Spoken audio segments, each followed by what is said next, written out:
Барања su mnogo jednostavni, da ne deliv, nego i nas da ne obeštetiv kako i drugi stečajni работници. I jedan apel do gospodina Đorđe Ивановога, predsjedatelja na Republiku Makedoniju, zašto to je reče дека je predsjedatel na site, znači, vo Republika Makedonija građani, така što to ne spomna 5 godine voopšto, pa evo mu dobra prilika i da ne spomne i da se založi da se reši naše prašanje.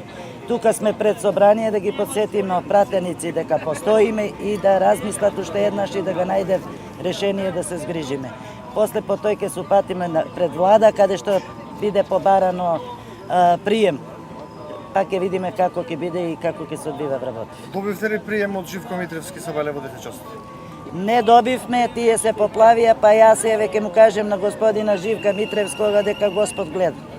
Тие су поплавени, наводно нема никој во зграда, така што исто една лага на господина Митревскога му беше паркирано авто во двор, значи тука беше.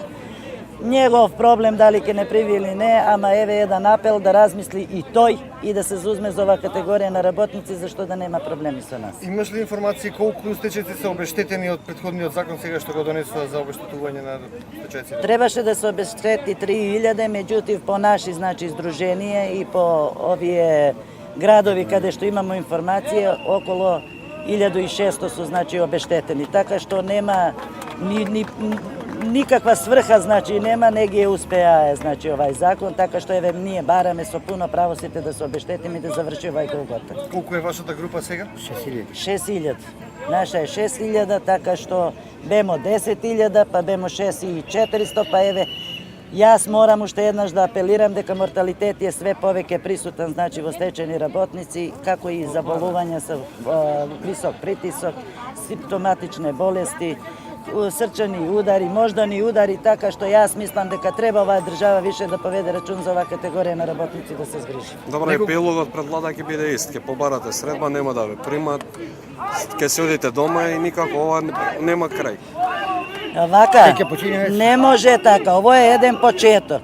Значи, ние решивме да не подклекнемо повеќе ни пред присила, ни пред уцене, ни пред претње.